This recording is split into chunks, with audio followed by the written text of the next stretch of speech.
Itu kata firman Tuhan. Nah, coba kita buka di dalam Alkitab, di dalam Yohanes 8.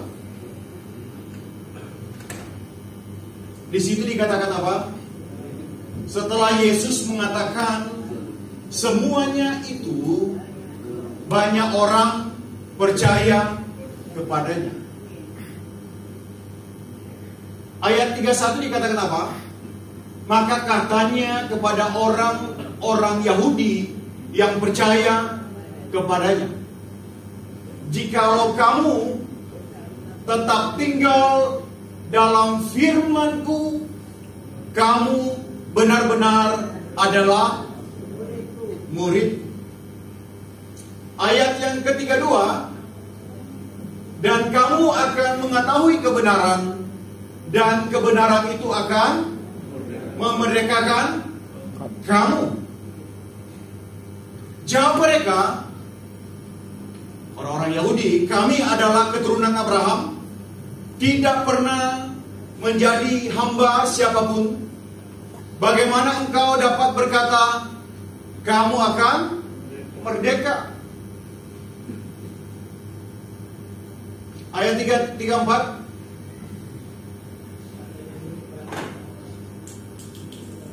Tidak ada di sini. Tidak ada. Terus di situ dikatakan apa? Ayat 34 tadi.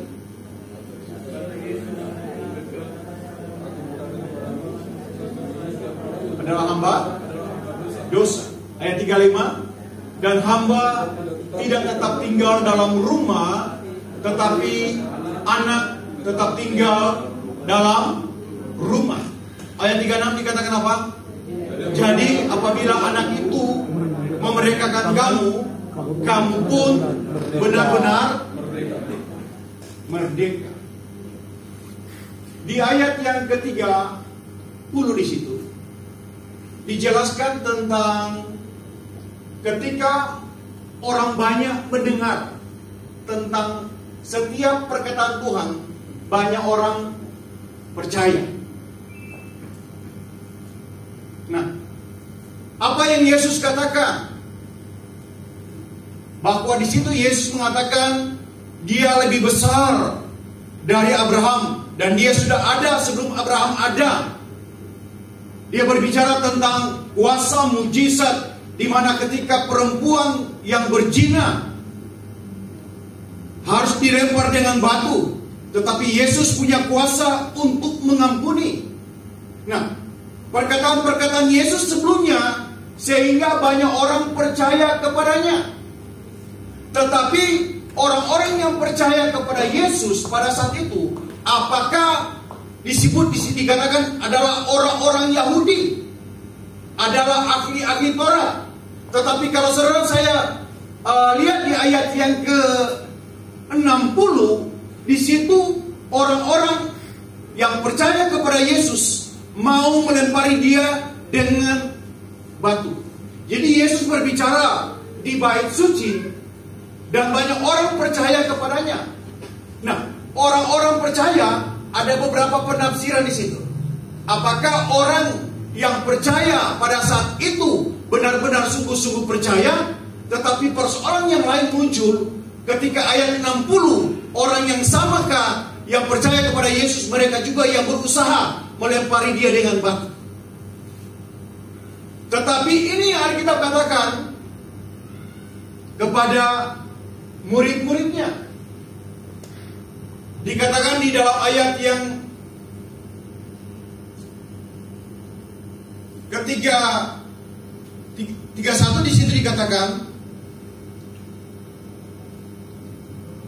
maka katanya kepada orang-orang Yahudi yang percaya kepadanya, jikalau kamu tetap di dalam firman-Ku. Jadi orang harus ada di dalam firman. Kalau orang ada di dalam kebenaran firman Tuhan, maka saya percaya setiap kita yang hidup karena firman Tuhan, maka firman Tuhan itulah yang akan mengubah kehidupan saudara saya. Tetapi di sini dikatakan ketika orang percaya kepada Yesus, tidak cukup hanya sekedar percaya kepada Kristus. Mereka harus apa? Tinggal di dalam kebenaran firman Tuhan. Jadi kalau hanya sekedar kita percaya kepada Yesus, orang di luar juga sana bisa percaya kepada Tuhan.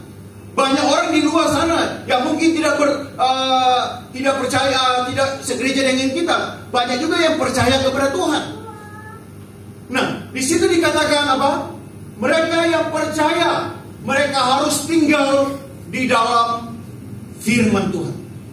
Nah, kata ditinggal, tinggal tetap di situ. Di dalam bahasa Yunani menggunakan kata meno di situ. Tinggal tetap di dalam firman Tuhan. Jadi kita harus di dalam bahasa lain menggunakan kata continue. Itu continue. Kata tetap tinggal itu continue. Bahasa Inggris menyebut dengan kata continue, tetapi bahasa Yunani menyebut dengan kata meno, yang artinya begini: tinggal tetap dan mengerjakan secara konsisten dan berkelanjutan, yaitu tinggal di dalam firman. Jadi orang harus tinggal di dalam apa? Dalam firman Tuhan. Dan mengerjakan apa? Secara konsisten. Berarti ketika kita percaya kepada Yesus Kristus sebagai Tuhan dan Juru Selamat, maka kita juga harus tetap konsisten mengerjakan perintah dan melakukan apa yang Tuhan perintahkan di dalam kehidupan saudara saya. Itu secara konsisten. Berarti hidup yang kita jalani bukan hanya terlihat di ruang gereja saja, tetapi kita juga mengerjakan secara konsisten sebagaimana apa yang Tuhan inginkan di dalam kehidupan saudara saya. Amin. Berarti kita harus bukan hanya di gereja kita kelihatan orang Kristen, tetapi di luar sana kita kelihatan menjadi orang-orang yang munafik. Makanya secara konsisten, orang yang tinggal kepada kebenaran firman Tuhan secara konsisten, maka orang-orang itulah pasti akan berkati Tuhan. Orang-orang itulah yang akan melihat berkat Tuhan. Mengapa? Karena dia tinggal di dalam Tuhan. Ketika kita tinggal di dalam Tuhan, Tuhan tinggal di dalam saudara saya. Firman Tuhan katakan, minta apa saja, maka dia sanggup untuk melakukan perkara yang besar di dalam kehidupan saudara saya. Persoalannya kita nggak mau tinggal dalam firman Tuhan. Orang yang tinggal di dalam kebenaran firman Tuhan adalah orang-orang yang mendekatkan diri dalam kebenaran firman Tuhan. Adalah orang-orang yang merenungkan firman Tuhan itu siang dan malam.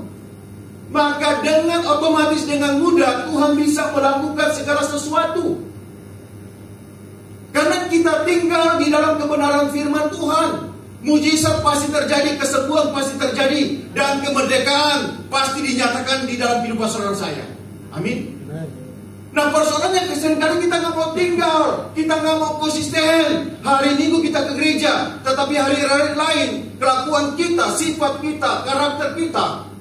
Nah, ini menunjukkan orang-orang yang cuma ada di gereja, tetapi kehidupan mereka sebenarnya mereka belum merdeka. Makanya penting untuk saudara saya tinggal di dalam kebenaran firman Tuhan. Berkelanjutan. Kita percaya Tuhan. Kita meyakini Dia sebagai Tuhan dan Juru Selamat. Tetapi dikatakan apa? Kita harus apa? Tetap meno. Kita harus tetap tinggal di dalam firman Tuhan. Karena yang memberkati saudara saya, yang bisa meneguhkan hidup kita, yang bisa menjamah saudara saya, yang bisa menolong saudara saya, itu karena saudara saya tinggal dalam kebenaran firman Tuhan. Nah, persoalannya, kita datang ke gereja, bukan kita dengar firman Tuhan, bukan kita dengar memahayakan kebenaran firman Tuhan. Yang kita cari di gereja adalah pendeta. Yang kita cari orang itu bisa melucu dalam hidup saya. Yang kita cari seperti itu.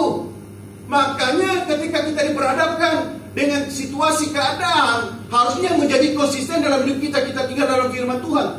Tetapi akan berbenturan dengan realita yang terjadi. Kok saya sudah ke gereja, saya sudah beribadah, saya mengharapkan sesuatu terjadi. Tetapi persoalannya ketika dalam realita yang terjadi, karena kita tidak konsisten, maka kita mulai salah-salahkan Tuhan. Kita mulai tuduh-tuduh Tuhan. Kok Tuhan tidak sanggup menyembuhkan saya? Kok Tuhan tidak sanggup memulihkan hidup kita? Karena apa? Karena kita tidak tinggal di dalam firman Tuhan. Saudara saya harus tetap tinggal dalam kebenaran firman Tuhan. Makanya ketika saudara saya datang ke gereja, buka hati bagi Tuhan, izinkan dia Allah Roh Kudus untuk berbicara bagi saudara saya. Kasih telinga untuk Tuhan. Amin. Kalau saudara saya kasih telinga untuk Tuhan, mendengarkan setiap perkataan firman Tuhan, maka saya percaya dengan mudahnya saudara saya akan mentaati setiap kebenaran firman Tuhan. Amin. Nah, persoalannya dalam hidup kan kita begitu. MC sudah nyanyikan firman Tuhan, MC sudah nyanyikan pujian kepada Tuhan. Yang dengar itu siapa? Yang saudara nyanyi tadi, puji-pujian itu buat siapa itu? Buat Tuhan. Tuhan suruh dengar kan? Nah, persoalannya sekarang firman Tuhan mau disampaikan. Harusnya kita dengar juga. Bukan hanya Tuhan suruh dengar, tetapi ketika firman Tuhan disampaikan, kebenaran disampaikan kepada hidup kita, kita kasih telinga untuk Tuhan mendengarkan setiap perkataan Tuhan. Maka saya percaya di dalam realitas saudara saya jalani, kita tetap akan menjadi pribadi yang tetap konsisten sebagai anak-anak Tuhan. Bukan hanya terlihat di gereja saja, tetapi kita juga konsisten di luar sana, sehingga orang bisa melihat sikap kelakuan kita. Bukan hanya ada di gereja, tetapi di luar sana orang akan melihat bahwa kehidupan kita bukannya sekedar jago bergereja, bukannya sekedar jago beribadah, tetapi kita adalah orang-orang yang tetap konsisten berdasarkan kepada firman Tuhan. Yang kedua di situ dikatakan tetap berdiri di atas firman sebagai dasar kebenaran untuk apa? Berharap. Pak, Bu, di dalam hidup yang kita jalani ketika kita percaya Tuhan, tidak pernah lepas dari masalah, tidak pernah lepas dari pergumulan hidup. Tetapi ketika kita tetap konsisten, berkelanjutan di situ, hidup tinggal di dalam kebenaran firman Tuhan, membangun dasar kebenaran firman Tuhan, bahkan kita akan diperhadapkan dengan masalah, kita akan diperhadapkan dengan kesulitan hidup. Tetapi orang-orang yang tetap berharap sebagai dasar kebenaran firman Tuhan, maka orang-orang itulah yang akan melihat janji berkat Tuhan tergenapi dalam hidupnya. Amin. Makanya di situ dikatakan berdiri teguh di hadapan Tuhan. Ketika kita berdiri teguh, bukan berarti kita nggak lepas dari masalah. Kalau saya bisa berdiri teguh di hadapan Tuhan karena kebenaran firman Tuhan, berarti selama ini hidup yang saya jalani mungkin ada masalah, banyak pergumulan yang saya hadapi, tetapi saya tetap berdiri teguh di atas kebenaran firman Tuhan. Karena saya sudah katakan, yang memberkati saudara saya itu adalah firman. Yang menolong saudara saya, yang menyertai saudara saya ketika kita tinggal di dalam kebenaran firman Tuhan. Kita tetap teguh berdiri atas kebenaran firman Tuhan. Karena firman Tuhan itu adalah hak milik saya. Berarti saudara saya sebagai orang percaya bahwa firman Tuhan itu adalah hak milik saya, yang bisa menjamah, yang bisa memberkati, yang bisa menolong saudara saya. Karena itu menjadi bagian di dalam hidup saya. Untuk apa? Untuk saya tetap berharap, karena hanya dialah yang sanggup untuk melakukan berkat mujizat dalam hidup saudara saya. Makanya yang ketiga dikatakan melekat kepada, kelima keempat dikatakan melekat kepada sumber yang memberikan kekuatan dalam hidup kita. Mengapa? Karena kita tinggal, kita meno di dalam kebenaran firman Tuhan. Ketika kita tetap tinggal dalam kebenaran firman Tuhan, hidup dalam kebenaran firman Tuhan, saya percaya ada sumber kekuatan yang sanggup untuk memberikan atau menolong dalam hidup yang saudara jalani.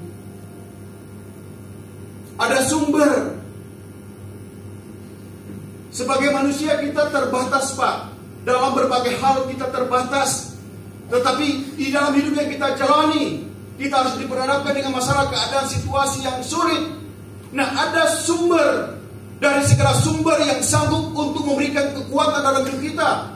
Firman Tuhan katakan pencobaan-pencobaan yang kamu alami adalah pencobaan biasa yang tidak melebihi kekuatanmu. Berarti ada Tuhan sebagai sumber kekuatan yang memberikan kekuatan yang mampu melepaskan saudara saya dari segala belenggu dosa. Nah, ada sumber, Pak. Dialah Yesus Kristus, Tuhan dalam hidup saudara saya. Yang bisa memerdekakan hidup saudara saya hanya nama Yesus Kristus. Makanya di situ dikatakan ketika kita melekat kepada sumber pengharapan itu, selalu ada jalan terbuka bagi hidup kita. Selalu ada pengharapan, selalu ada pertolongan Tuhan. Amin. Nah, kita harus tinggal di dalam kebenaran firman Tuhan. Itu langkah awal. Kita percaya iya.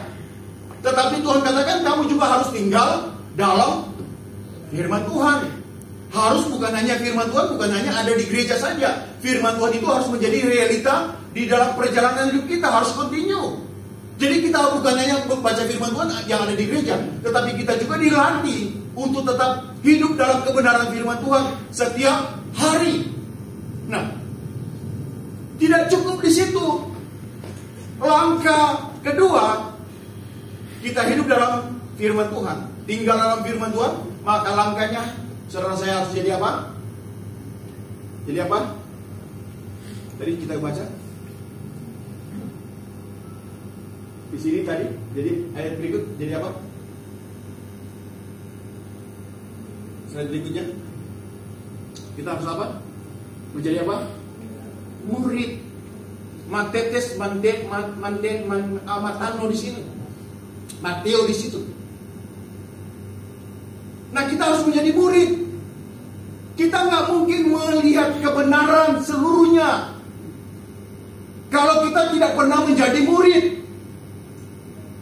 Bagaimana Tuhan bisa membukakan segala rencana hidup dalam hidup saudara saya kalau kita tidak menjadi murid? Makanya ketika kita tinggal di dalam firman Tuhan berkelanjutan, continue di situ, maka kita harus juga menjadi seorang murid. Seorang murid adalah orang yang dilatih. Untuk apa? Mendisiplinkan hidupnya sebagai orang percaya.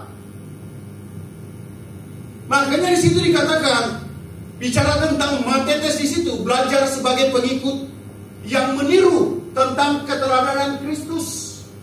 Murid itu meniru apa yang Yesus lakukan. Matetes di situ. Jadi orang terbiasa belajar menjadi murid. Amin.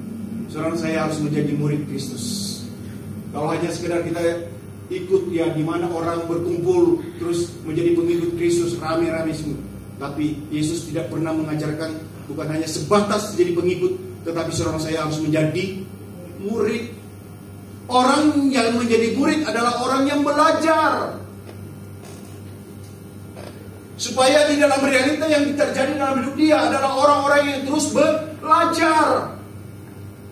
Kalaupun hari ini kita ke gereja, hari ini kita sudah berdoa, kita mengharapkan sesuatu sesuatu harus terjadi, tetapi itu tidak terjadi dalam hidup saudara saya, kita harus belajar. Berarti ada rencana Tuhan di dalam hidup kita.